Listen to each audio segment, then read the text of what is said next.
ప్రతిసారి ఇప్పుడు మీరు హైదరాబాద్లో చూసినా కానీ వీళ్ళు వాళ్ళ హైడ్రా అని చెప్పి వాళ్ళు స్టార్ట్ చేసి డెమాలిషన్ డ్రైవ్ కొన్ని వందల చెరువులు ఉన్న ప్రాంతాన్ని, లోతట్టు ప్రాంతాలని, ఫుల్ ట్యాంక్ లెవెల్ ప్రాంతాలని ఒక 20 yearsగా 30 yearsగా ఏం లేదు, వరద లేదు, నీళ్లు లేవు అని చెప్పి ఇల్లు కట్టేయడం జరిగింది అక్కడ కూడా.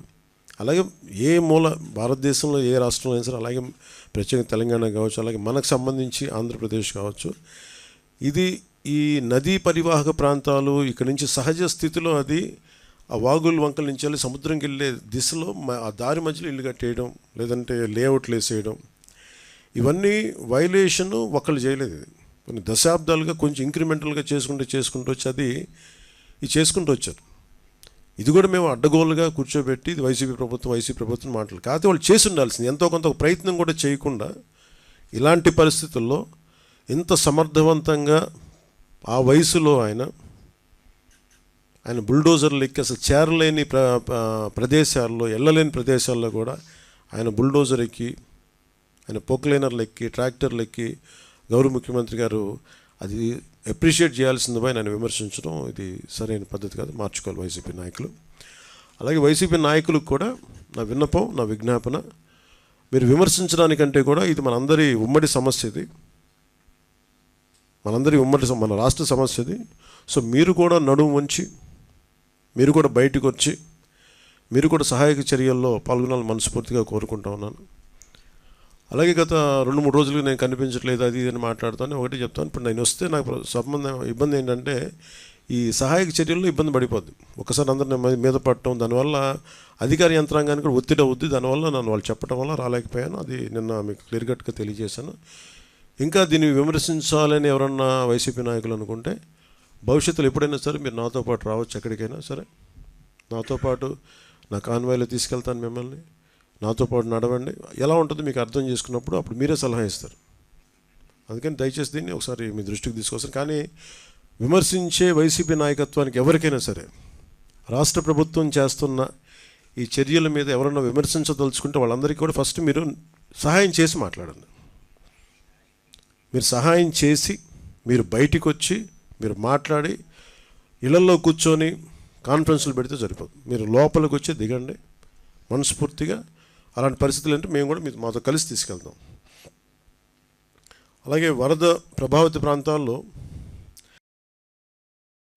నేను ఇందాక మన కాన్ఫరెన్స్ కాల్లో కూడా మాట్లాడితే ఒకటైతే చెప్పిన, ఒకటి ఇమీడియట్ మెషర్స్ ఏంటి, ఈ వరద నీరు వచ్చేసిన ఇమీడియట్ మెషర్స్ ఏంటి, అలాగే భవిష్యత్తులో దీనికి ఇమీడియట్ రిపేర్, సపోజ్ రోడ్లు తెగిపోయినాయి, గట్లు తెగిపోయినాయి, అలాగే రోడ్లు పాడైపోయినాయి. సో వీటికి ఇమీడియట్గా అసలు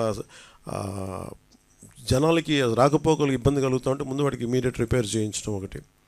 అలాగే రెండవది పర్మనెంట్ రిపేర్స్ ఏం చేయాలి. దీనికి ఎంత దాదాపు ఒక 200 కోట్లు ఓన్లీ పంచాయతీల వరకు తీసుకుంటే దాదాపు ఒక 96 కోట్లు బడ్జెట్ ఒకటి ప్రతిపాదించారు. దాన్ని ముందుకు తీసుకెళ్తా ఉన్నాం. దాంతోపాటు మేము అడిగింది ఏంటంటే, ఒక మన ప్రిన్సిపల్ సెక్రటరీ గారు శశిభూషణ్ గారి దృష్టికి తీసుకెళ్ళింది ఏంటంటే, అసలు భవిష్యత్తులో ఇప్పుడు ఉదాహరణకి మీరు ఫారెస్ట్ డిపార్ట్మెంట్ మీరు చూస్తే నేషనల్ మీరు government of India environment forest department వాళ్ళ ఎలా ఉంటుందంటే, ఇప్పుడు ఎక్కడైనా సరే భారతదేశంలో ఉన్న ఏ ఇంచి అడవిలో అయినా సరే ఇంచి కూడా it's completely remote sensing agency ద్వారా it's completely monitored and photographed. అంటే గత వారం ఎట్లా ఉంది, పోయిన వారం ఎలా ఉంది, రెగ్యులర్ మానిటరింగ్ ఉంటుంది. అంటే మీరు ఒక ఫారెస్ట్ డిపార్ట్మెంట్, మీరు ఫారెస్ట్ ల్యాండ్లో మీరు చిన్నపాటి ఒక పాక వేసినా కానీ it can be sensed, it will take a photograph. చాలా క్లియర్ కట్గా డిమార్కేషన్ చేస్తుంటాయి, ఇది ఫారెస్ట్ ల్యాండ్, ఇక్కడ వైలేషన్ జరిగింది. అదే తరహాలో భవిష్యత్తులో ఇప్పుడు మన ఒక డ్యామేజ్ జరుగుతుంది, దీన్ని అడ్రస్ చేస్తాం, దీన్ని బయటకు వస్తాం. భవిష్యత్తులో ఇప్పుడు మనం ఏమనుకున్నాం, ఇప్పుడు కూర్చోబెట్టి వైసీపీ వల్లే జరిగిందని నేను మాట్లాడలా. ఓకే, ఖచ్చితంగా వాళ్ళు గత ప్రభుత్వం వాళ్ళు ఉన్నప్పుడు 5 సంవత్సరాలు వాళ్ళు ఉన్నప్పుడు వాళ్ళు నిజంగా కొంత మనకి ముఖ్యంగా వాటర్ ఇరిగేషన్ ప్రాజెక్ట్స్ సంబంధించి కానీ ఏదైనా సరే వాళ్ళ నిర్వహణ లోపం చాలా, వాళ్ళు సరిగ్గా డబ్బులు కూడా ఇవ్వలేదు. దానికి వాళ్ళకి అవగాహన ఉందో లేదో తెలియదు కానీ డబ్బులు సరిగ్గా ఇవ్వాల, లాకులు రిపేర్లు చేయాలి, కనీసం వాళ్ళు కూర్చోబెట్టి చిన్న మెయింటెనెన్స్ ఆయిల్ కూడా ఇవ్వలేదు వాళ్ళు. ఇలాంటి పరిస్థితులు చేశారు. అలాగే మీరు మీరు వించా డ్యామ్ కూడా మొన్న కూడా నేను మన కడపకి వెళ్తే ఆ జిల్లాలో కూడా చూస్తే వాళ్ళు చాలా నిర్లక్ష్యంగా, లష్కర్ ఒక ఆయన వచ్చి చెప్తున్నాడు, ఇక్కడ మీరు ఇక్కడ వరద వచ్చేస్తుంది మీరు పట్టించుకోండి అంటే ఒకళ్ళు పట్టించుకోలేదు. ఆయన ఇండివిజువల్గా ప్రభుత్వం చేయకపోయినా, అప్పుడున్న ముఖ్యమంత్రి గారు చేయకపోయినా, అప్పుడున్న సంబంధిత మంత్రులు చేయకపోయినా ఒక లష్కర్ వచ్చి, రామయ్య గారు వచ్చి ఆయన బయటకు వచ్చి ఆయన అందరిని అప్రమత్తం చేసి చాలా ప్రాణాలు గట్టెక్కినాయి. ఇప్పుడు విపరీత నష్టంతో. సో ప్రతి పనికి అలాగే ఈరోజు మేము అందరం కోరుకుంటుంది కూడా మీరు ప్రభుత్వాలు, మీరు మా గత ప్రభుత్వాలు దీన్ని అర్థం చేసుకొని మా సహకరించాలని మనస్ఫూర్తిగా కోరుకుంటూ, అలాగే వరద ప్రాంతాల్లో, ప్రభావిత ప్రాంతాల్లో నిత్యం పర్యటిస్తూ అన్నిత్యం అధికారులతో సమీక్షిస్తూ గౌరవ ముఖ్యమంత్రి చంద్రబాబు గారు తిరుగుతూ ఉన్నారు. అలాగే NDR national disaster response force, అలాగే స్టేట్ డిజాస్టర్ రెస్పాన్స్ ఫోర్స్, అలాగే పోలీసు, అలాగే మరి నిజంగా నిన్న డిజాస్టర్ మన పైకి వెళ్తే పైన మన డిజాస్టర్ మన స్టేట్ డిజాస్టర్ రెస్పాన్స్ ఫోర్స్ ఈ కమాండ్ సెంటర్కి వెళ్తే ఫస్ట్ టైం మీడియా ఎంత యాక్టివ్గా ఉన్నారనేది నాకు చాలా చాలా ఆనందం వేసింది. ఆయన సిసోడియా గారు కూడా చెప్తా ఉన్నారు, state disaster response force head చేసి ఆయన. కొన్నిసార్లు మాకంటే కూడా మీడియా వారే చాలా ముందులో ఉన్నారు. ఇది కొన్నిసార్లు మాకు బాగా తెలియజేస్తాం, అందుకని పర్టికులర్గా మేము మీడియాని కూడా ఫాలో అవుతుంటామని చెప్పారు. అలాగే దాదాపు 29 మంది ఈ వరదల వల్ల ప్రాణాలతో చనిపోయారు, మన ప్రాణాలు కోల్పోయారు. 2 మంది మిస్ అయ్యారు. యాజ్ ఆన్ టుడే ఒక 200 పైచిలకు జంతువులు, పశువులు చచ్చిపోయినాయి. అలాగే ముఖ్యంగా 59,848 ఈ మన మనకి పౌల్ట్రీ బర్డ్స్ చచ్చిపోయినాయి. మనుషుల కోసమే కాకుండా జంతువుల కోసం కూడా మరి ప్రత్యేకించి ఒక 131 హెల్త్ క్యాంప్స్ ఓన్లీ పశువుల కోసం పెట్టాం. నెంబర్ ఆఫ్ యానిమల్స్ ట్రీట్ చేసింది దీనివల్ల 8,741 మంది 41 పశువులను ట్రీట్ చేశాం. వ్యాక్సినేటెడ్ యానిమల్స్ దీంట్లో 12,784. అలాగే చాలామంది మత్స్యకారులు పడవలు దెబ్బతిన్నాయి, ఒక 60 పడవలు దెబ్బతిన్నాయి.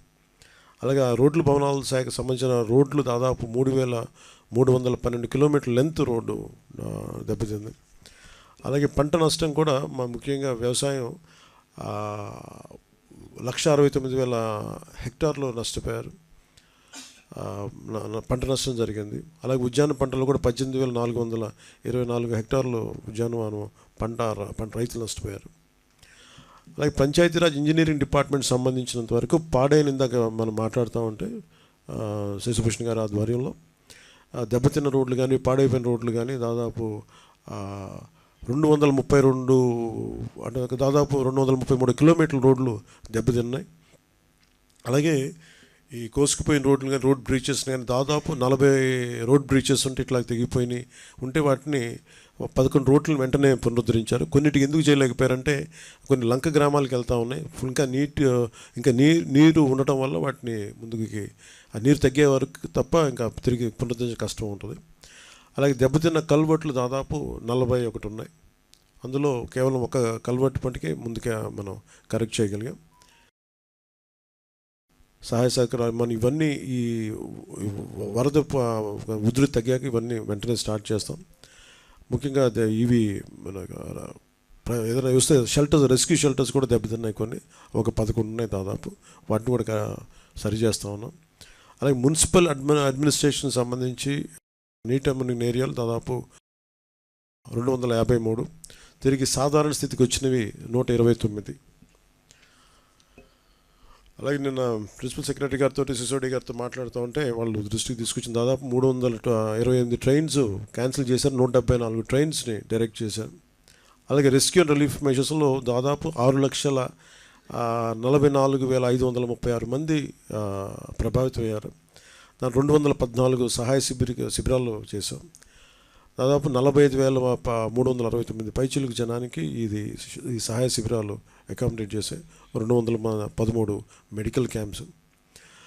ఇందాక మీకు చూపించిన ఫోటోగ్రాఫ్లో వాళ్ళు చూసే సాగుతూ మనకి కనీసం 8 కిలోల వెయిట్ ఉన్నది. అది దాంట్లో మనం పెట్టేది రైస్, ఒక్కొక్క నిత్యావసర వస్తువులు కుటుంబానికి ఒక 10 కేజీలు బియ్యం, అలాగే నేత కార్మికులకైతే మత్స్యకారులకైతే అది 50 కేజీలు బియ్యం, అలాగే కందిపప్పు 1 కేజీ, పామ్ ఆయిల్ 1 లీటర్, చక్కెర 1 కేజీ, ఉల్లిపాయలు 1 కేజీ, అలాగే బంగాళదుంపలు 1 కేజీ, ఇవి ప్రతి కుటుంబానికి ఇస్తూ ఉన్నారు. అలాగే మనం చేరలేని ప్రాంతాలకి మటుకు ఈ ఫుడ్, వాటర్, ఈ మెడికల్ కిట్స్ ఇవన్నీ డ్రోన్స్ ద్వారా అందజేస్తూ ఉన్నారు, లేదంటే మీరు డైరెక్ట్గా ఇవ్వడం.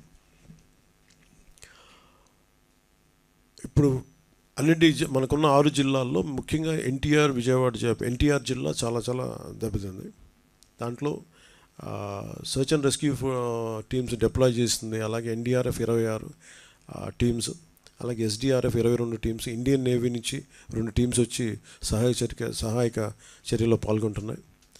అలాగే గుంటూరు జిల్లాకి ప్రత్యేకించి, మన ఎన్టీఆర్ జిల్లాకి ప్రత్యేకించి ఎంత ఇంపాక్ట్ అని చెప్పడానికి మనకి ఎన్డీఆర్ఎఫ్ వాళ్ళు 26 టీమ్స్ పంపిస్తే దాంట్లో 12 స్టేట్, మన 2 ఎన్డీఆర్ఎఫ్ మన నేషనల్ డిజాస్టర్ రెస్పాన్స్ ఫోర్స్ని పంపిస్తున్నాం. స్టేట్ డిజాస్టర్ రెస్పాన్స్ ఫోర్స్ 22 మనం డిప్లాయ్ చేస్తే 12 స్టేట్ టీమ్స్ ఇక్కడి నుంచే మన ఎన్టీఆర్ జిల్లాకే మనం చేయాల్సి వచ్చింది. అంత డ్యామేజ్ జరిగింది ఎన్టీఆర్ జిల్లాకి. అలాగే 2 ఎస్డీఆర్ఎఫ్ ఎన్డీఆర్ఎఫ్ టీమ్స్ గుంటూరు జిల్లాకి, ఒక 2 ఎస్డీఆర్ఎఫ్ 1 ఎన్డీఆర్ఎఫ్ కృష్ణా జిల్లాకి, 1 ఎస్డీఆర్ఎఫ్ ఏలూరు జిల్లాకి, అలాగే 1 ఎన్డీఆర్ఎఫ్ 1 ఎస్డీఆర్ఎఫ్ బాపట్ల, అలాగే 3 ఎస్డీఆర్ఎఫ్ పల్నాడు జిల్లాకి, 1 ఎస్డీఆర్ఎఫ్ మంగళగిరి, ఎన్టీఆర్ జిల్లా కలెక్టర్ ఆఫీస్లో ఇవన్నీ 1, 2 స్టాండ్ బైలో ఉన్నాయి. అలాగే 6 హెలికాప్టర్లు రంగంలో ఉన్నాయి. 2 ఇండియన్ నేవీ నుంచి, 4 ఇండియన్ ఎయిర్ ఫోర్స్ నుంచి. వీటి ద్వారా దాదాపు 21 మందిని వరద నీటిలో చిక్కుపోయిన వాళ్ళని సురక్షిత ప్రాంతాలకు తరలించారు. అలాగే చేరలేని ప్రాంతాలకు కూడా ఈ హెలికాప్టర్స్ ద్వారా మీకు ఫుడ్ సప్లైస్ కానీ మెడిసిన్ కానీ చేశారు. దాదాపు 228 పడవలు అరేంజ్ చేయబడి, ఇందాక మాట్లాడుతూ ఉంటే కూడా దాంట్లో వీ హ్యావ్ ఎనఫ్